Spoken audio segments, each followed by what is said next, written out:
हमारा YouTube channel आप जरूर सब्सक्राइब करें, जिसका नाम है आनंद पिंपलकर्स आनंदी वास्तु। हमारे वीडियोस लाइक कीजिए, शेयर कीजिए और बेल आइकॉन क्लिक कीजिए। बेडरूम में अगर सोना है तो दक्षिण की ओर सर और उत्तर की ओर पाँव, यही नियम क्यों लागू होता है? आप इसे ठीक से समझ लो। ये जो नियम है वो मुख्य व्यक्ति के लिए है। हाँ। मतलब मास्टर बेडरूम में दक्षिण की ओर सिर चलेगा, आप ये नियम सब जगह लगाएंगे तो भी चलेगा, लेकिन हर एक के लिए ये नियम नहीं है। अच्छा। अगर आपके घर में स्कूल जाने वाले बच्चे हैं, कॉलेज जाने वाले, तो उनका पूरब की ओर सिर आए तो चलेगा, पश्चिम की ओर सिर चलेगा। सिर्फ एक चीज है कि हमारा सिर कभी भी उत्तर की ओर नहीं चाहिए। अच्छा। अब क्यों नहीं होना चाहिए, इसके पीछे भी शास्त्रीय कारण है।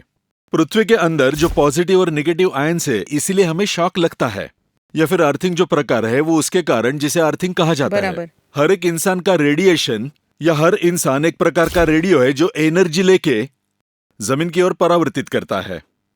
ये कहने के पीछे कारण ये है कि मानवीय शरीर में संपूर्ण पृथ्वी है पॉजिटिव नेगेटिव से है।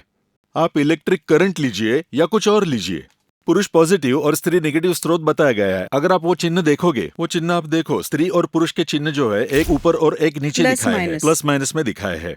तो इंसान के शरीर में भी प्लस माइनस होता है।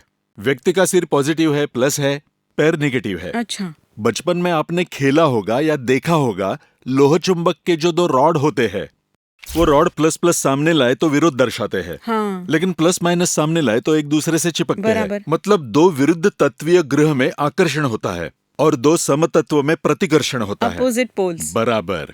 इसलिए स्त्री पुरुष में अट्रैक्शन होता है।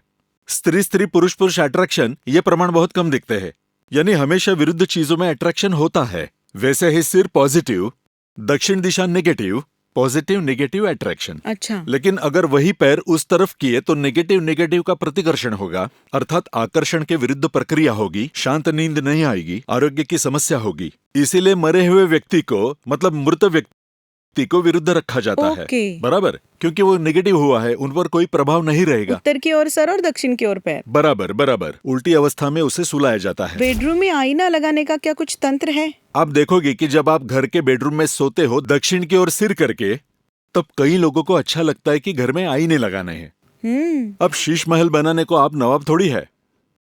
जिस घर में बहुत सारे आईने होते हैं बेडरूम में, उनके घर के पुरुष या स्त्री के जीवन में एक से ज्यादा स्त्री या पुरुष आ सकते हैं। कोई भी चीज आईने के सामने हो तो वो या फिर कम होती है या फिर डबल होती है। अच्छा। ये सब उस व्यक्ति पर या उनके घर के वातावरण पर निर्भर होता है। इसलिए बेड को कभी भी आईना नहीं होना चाहिए। मतलब बेड पर आप सोते हो, पीछे आईना है, साइड में है, इधर है, उधर है, सब तरफ आपका प्रतिबिंब है, बिल्कुल नहीं चलेगा। इसका दूसरा शास्त्रीय कारण यह भी हो सकता है कि बेड के ठीक सामने आईना है और रात में आपने डरावना सपना देखा, आप एकदम से उठोगे और सामने आपको देखोगे तो डर जाओगे। मतलब ये भी हो सकता है। इसके पीछे एक टेक्निकल रीजन भी है और एक दूसरा रीजन भी है।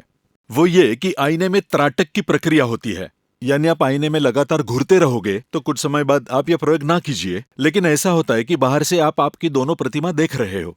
ये ध्यान का एक प्रकार है, लेकिन व्यक्ति शरीर के बाहर जाकर इस प्रक्रिया में अटक जाता है तो उसके बुद्धि पर परिणाम हो सकता है। इसलिए आईने का त्राटक ये बहुत घातक बताया है शास्त्रकारों ने। जो योगी पुरुष है उन्हीं को ही कहा गया है, हमें प्रयास नहीं करना है। इसीलिए आईने को प्रतिबिंबित्व का नियम है।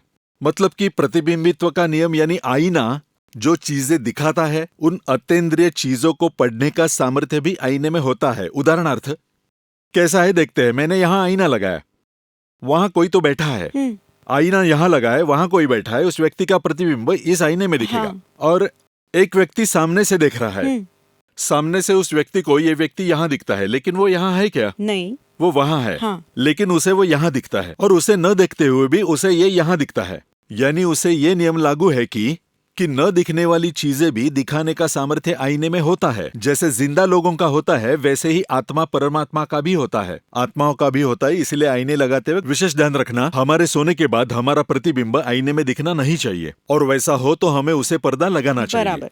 आज के लिए हम यहीं रुकते हैं। नमस्कार।